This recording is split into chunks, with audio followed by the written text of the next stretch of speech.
Hello, this is Brian Selassie, the Orthodox Catholic. Today's video is about Pope Gregory the Great, Emperor Trajan, and praying for the damned.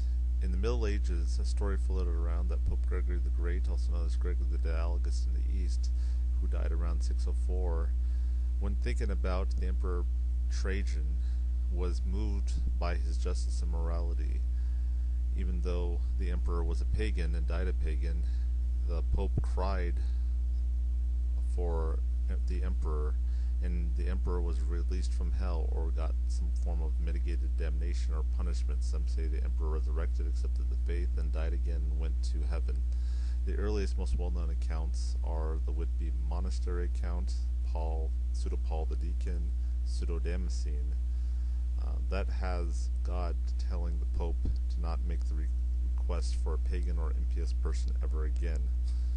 Eastern Orthodox apologists and some theologians appealed to this story, in addition to the Bishop Isaac the Syrian and his comments on hell, despite his comments being based on the writings of a heretic who was anathematized named Theodore of Sweden.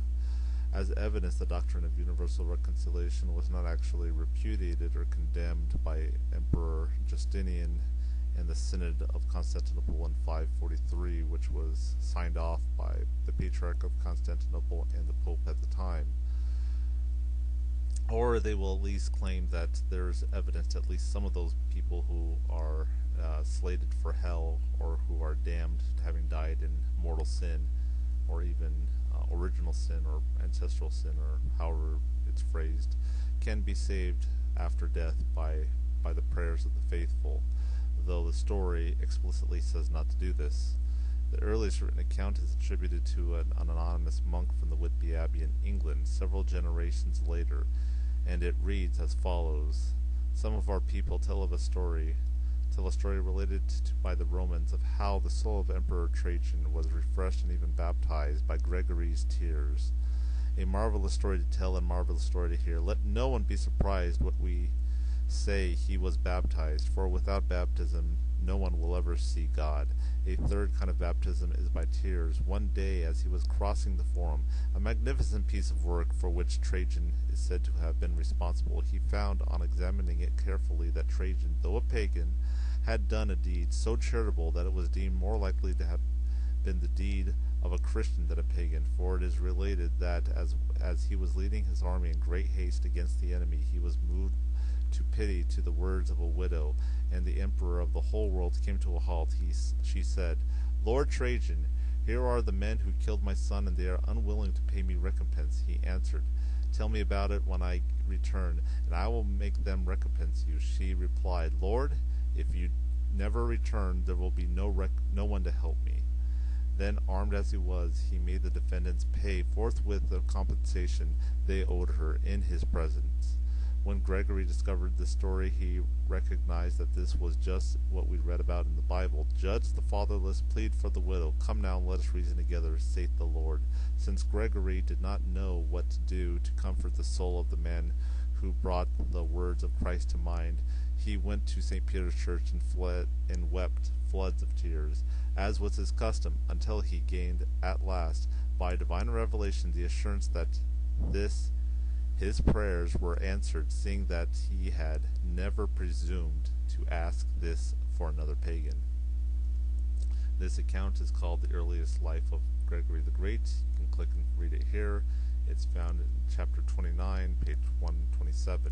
It is written by an anonymous monk at the Whitby monastery, roughly between the years 680 and 704.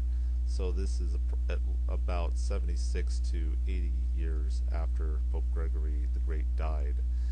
This translation is provided to you by Bertram Colgrave.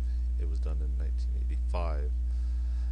This is the oldest, most account that is existent.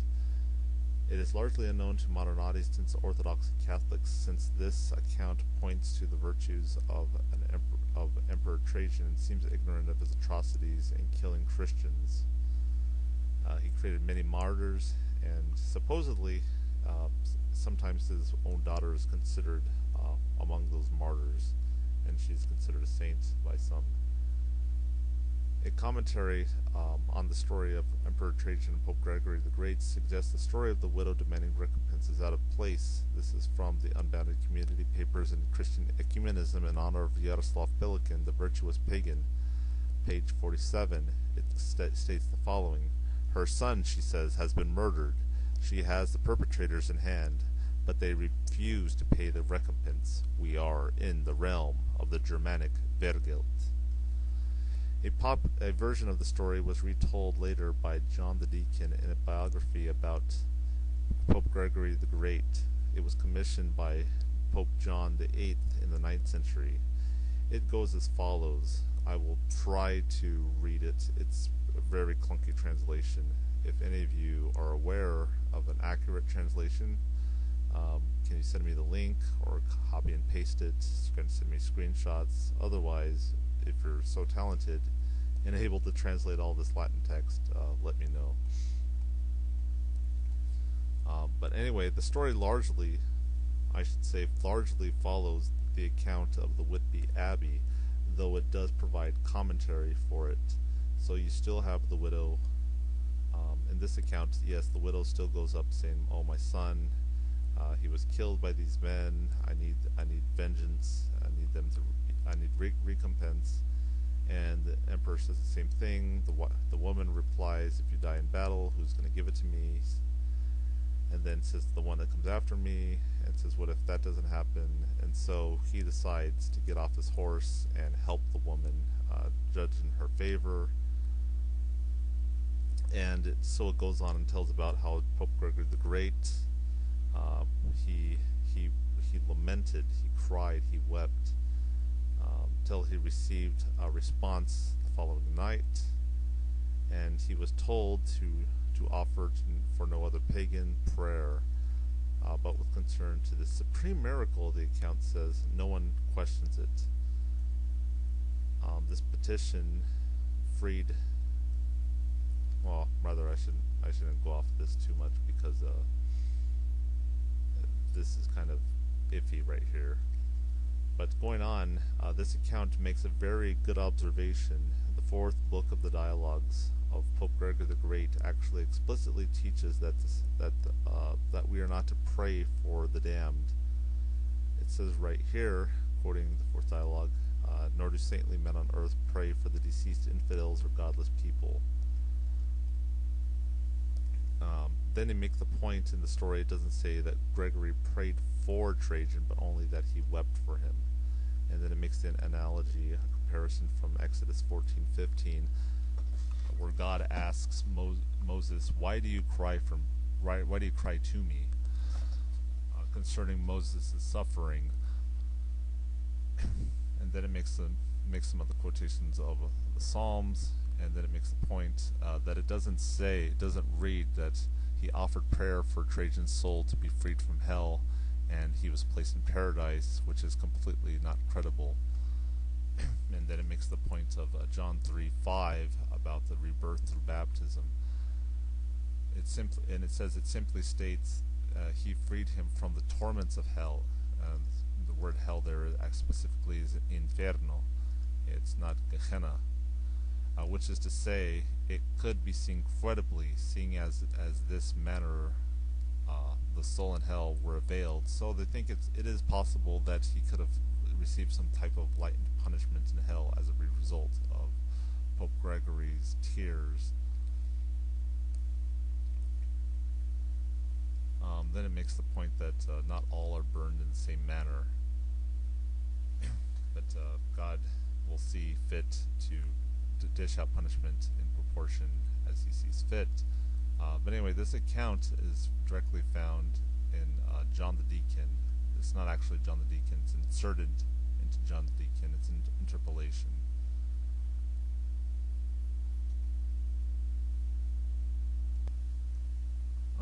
Correction, it's not an interpolation. This one is not. But anyway, it's found in St. Gregory Papae Vitae, the life of Pope Gregory, of Pope St. Gregory. It's found in Patriologica Latina in Migne, volume 75, columns 105 through 106. And this account was written roughly between the years of 872 and 882.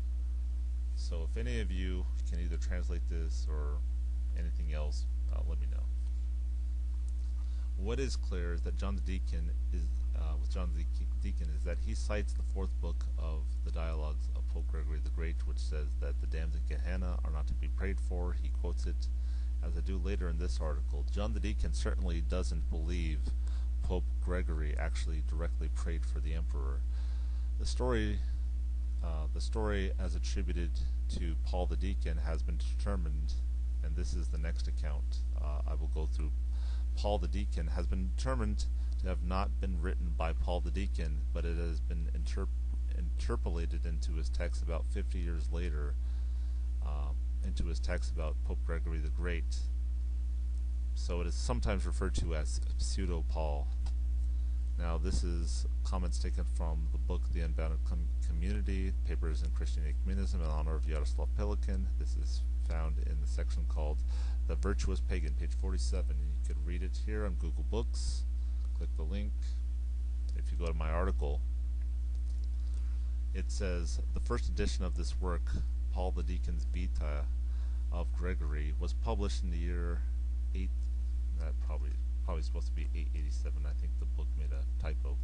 And it says nothing about Trajan. The Vita of Gregory ascribed to Paul in both the Acta Sanctorum and Minia's Patrologia Latina is pseudo-nominous, and interpolated version written a century later, which draws on the intervening Vita of Gregory by John the Deacon. The interpolated text is translated as follows, and this translation is provided to us by Sister Mary Emanuel Jones, but anyway, I'll save that for the next video.